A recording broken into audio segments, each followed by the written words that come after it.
Assalamualaikum warahmatullahi wabarakatuh. Saya Ahsanul Fatul Nikmah. Di video kali ini saya akan menjelaskan salah satu materi perkuliahan yaitu pembelajaran Quran Hadis. Nah, pada bab kali ini saya mengambil konsep pembelajaran Quran Hadis PAI meliputi pengertian, tujuan, dan pendekatan pembelajaran Quran Hadis.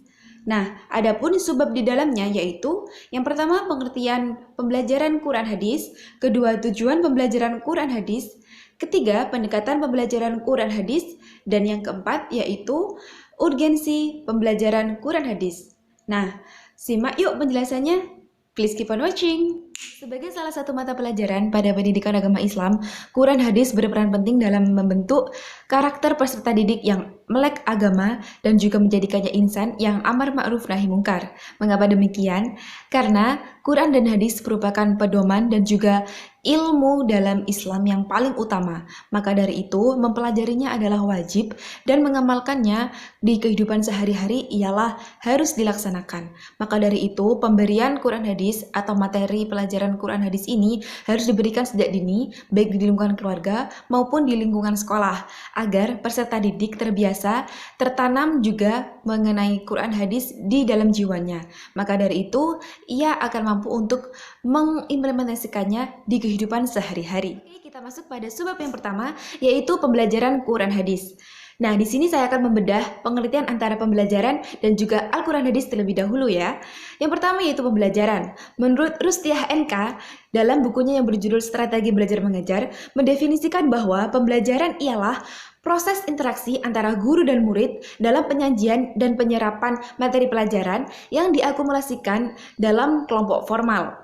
Kemudian, Al-Quran Hadis ialah Al-Quran Hadis secara singkatnya dapat didefinisikan sebagai salah satu mata pelajaran yang terdapat pada pendidikan agama Islam yang mana mengajarkan peserta didik untuk bisa melafalkan dan juga menafsirkan isi atau kandungan yang terdapat dalam Al-Quran serta mempelajari sunnah yang telah Rasul cerminkan di kehidupan sehari-hari. Nah, apabila makna keduanya digabung, maka pembelajaran Quran Hadis ialah proses atau upaya pendidik dalam mentransformasikan ilmu Al-Quran dan hadis kepada peserta didik untuk bisa melafalkan dan juga menafsirkan apa yang ada pada kandungan isi Al-Quran serta menjadikannya peserta didik makhluk atau seseorang yang mencerminkan kepribadian Rasul dalam kehidupan sehari-hari. Tujuan pembelajaran Quran dan hadis.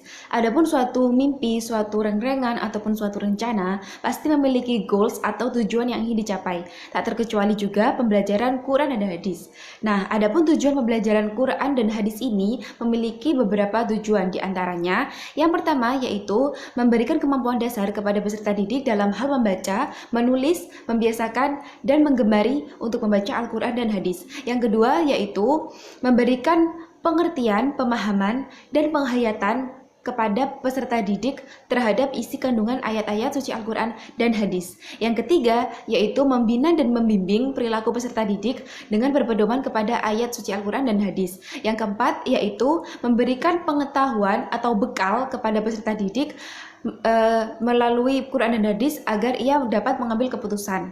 Nah, karena di sini Quran dan hadis bersifat hukum Islam yang mana hukum-hukum bisa ditiru atau mencontoh dari Quran dan hadis itu sendiri. Yang kelima yaitu agar peserta didik bertakwa kepada Allah. Ini penting banget ya, karena tujuan dari Quran dan hadis itu kan mengatur sebagai hukum umat Islam. Pastinya untuk kita berpedoman dan berperilaku sesuai dengan Quran dan hadis itu supaya memberikan efek takut kita kepada Allah apabila kita melakukan hal yang menimbulkan dosa. Dan yang keenam yaitu menyeimbangkan kehidupan antara dunia dan akhirat. Dan yang ketujuh yaitu meningkatkan sisi pengamalan, meningkatkan kemampuan peserta didik agar mengamalkan isi kandungan ayat suci Al-Quran dan hadis di kehidupan sehari-hari. Yaitu pendekatan pembelajaran Quran dan hadis. Adapun Lawson dalam konteks belajar mendefinisikan bahwa pendekatan ialah suatu cara, usaha maupun strategi dalam dunia pendidikan yang mana bertujuan untuk keefektifan dan juga keefisienan dalam proses pembelajaran. Nah, secara umum pendekatan ini dapat dibedakan menjadi dua, yaitu pendekatan yang berpusat pada guru dan pendekatan yang berpusat pada siswa.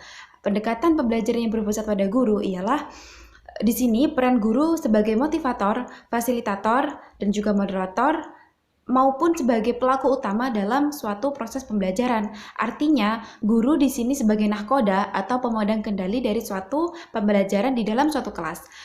Nah, adapun pendekatan pembelajaran yang berpusat pada siswa ialah sebaliknya. Siswa diberikan kesempatan untuk melontarkan atau menyampaikan pendapatnya di dalam pembelajaran ini, karena di sini mengingat siswa memiliki kecenderungan atau memiliki keahlian yang berbeda-beda.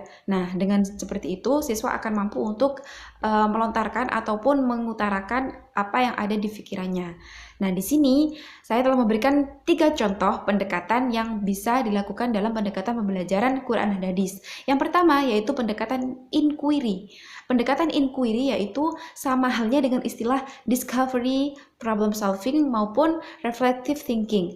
Artinya istilah-istilah ini hubungannya sama halnya dengan pendekatan yang mana berpusat pada siswa. Artinya siswa diberikan kesempatan untuk mengutarakan pertanyaan mereka yang kemudian dijawab oleh guru, dan juga untuk mengembangkan potensi siswa yang mana potensi siswa itu bermacam-macam. Nah, intinya pendekatan inquiry ini memberikan kesempatan seluas-luasnya kepada siswa untuk menjadi nahkodanya. Artinya di sini siswa diberikan kesempatan untuk mengatur jalannya proses pembelajaran itu seperti apa yang ia mau dan seperti yang ia nilai mudah dicerna bagi mereka. Nah, seperti itu. Yang kedua yaitu pembelajaran ekspositori. Pembelajaran ekspositori ini salah satu jenis pendekatan yang mana pembelajarannya itu berpusat pada guru. Artinya di sini guru memiliki memiliki istilahnya itu kesempatan seluas-luasnya untuk menyampaikan materi pelajaran terhadap materi pelajaran tertentu. Artinya di sini guru sebagai objek utama dan objek utama dalam pembelajaran. Artinya semua siswa ya harus memperhatikan guru, karena di sini guru menyampaikan materi secara tuntas dan luas. Nah, kemudian yang terakhir yaitu pendekatan pengalaman. Menurut saya pribadi, pendekatan pengalaman ini tidak melihat ya entah itu berpusat kepada guru maupun kepada siswa, karena pada dasarnya pengalaman itu kan terjadi kepada semua orang. Artinya tidak hanya guru, tidak hanya siswa, tapi semua orang baik guru dan siswa pasti mempunyai pengalaman. Nah, di sini pembelajaran ini istilahnya itu ada hubungan timbal balik begitu. Jadi ketika guru mempunyai pengalaman atau mungkin mempunyai suatu cerita, ini bisa dibagikan kepada muridnya. Adapun juga sebaliknya, murid ketika memiliki pertanyaan ataupun memiliki pengalaman yang ia lihat bahkan yang ia rasakan terhadap sesuatu itu bisa ditanyakan kepada guru, dan juga bisa di problem solving kan, atau di istilahnya itu dipecahkan melalui kelompok belajar dengan teman sebayanya. Nah, di sini pendekatan pembelajaran Al-Quran Hadis bisa menggunakan pendekatan pengalaman. Tidak hanya pendekatan pengalaman, tapi juga pendekatan inquiry, pendekatan ekspositori, semuanya itu memiliki kelebihan dan kekurangan masing-masing. Yang lebih penting dalam suatu pembelajaran ialah implementasi. Artinya di sini tidak hanya aspek kognitif dan juga afektif yang ditekankan, akan tetapi juga aspek psikomotorik, yang mana siswa ini dituntut untuk memiliki kemampuan dalam mengamalkan dan juga melakukannya atau mencerminkannya di kehidupan sehari-hari. Artinya tidak hanya siswa ini memiliki kemampuan untuk memahami suatu materi Al-Quran Hadis, akan tetapi juga istilahnya itu menjiwainya dan juga mengamalkannya. Seperti itu. Itulah yang dinamakan suatu pembelajaran yang baik dan berhasil. Kemudian kita lanjut materi yang selanjutnya. Materi yang terakhir yaitu urgensi pembelajaran Quran dan Hadis. Di sini seperti yang telah kita ketahui bahwasanya saat ini merupakan era di mana dunia itu mengalami perkembangan yang sangat pesat, baik di dunia teknologi, pendidikan, dunia transportasi, dunia digital, dan lain sebagainya. Semua mengalami perkembangan. Nah, di sini pula memicu manusia untuk berlomba-lomba memenuhi hasrat dan keinginan mereka dari kemajuan teknologi itu. Nah, di sini yang diresahkan ialah perkembangan teknologi ini, baik globalisasi maupun modernisasi, itu memang sangatlah bagus. Akan tetapi, yang perlu digarisbawahi ialah manusia, masyarakat, ataupun orang-orang sekitar kita haruslah pandai untuk mengatur dunia dan juga mengatur akhirat. Nah, ini terutama yang untuk muslim ya.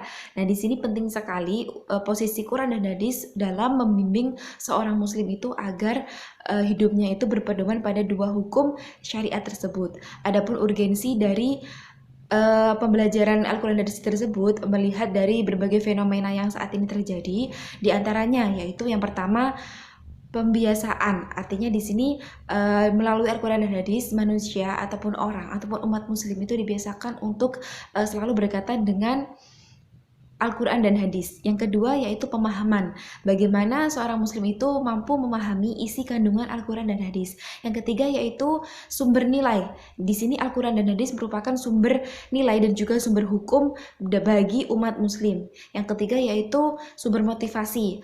Adapun sumber motivasi dari Quran dan hadis itu ialah sebagai motivator dan juga dorongan umat muslim untuk selalu dan senantiasa berpijak pada hukum syariat. Kemudian ada pengembangan, artinya manusia itu mengembangkan takwa atau ketakwaannya kepada Allah melalui pembelajaran Al-Quran dan hadis. Kemudian juga ada peningkatan, artinya di sini tuh sama halnya dengan pengembangan ya, jadi meningkatkan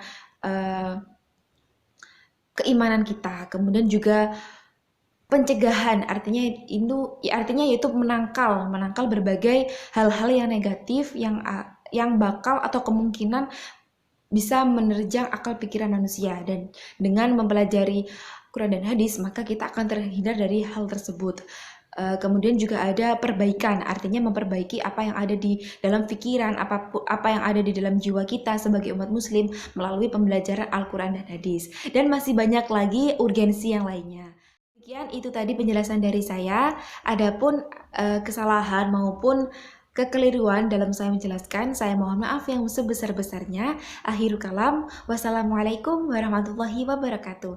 Terima kasih telah menonton dan sampai jumpa.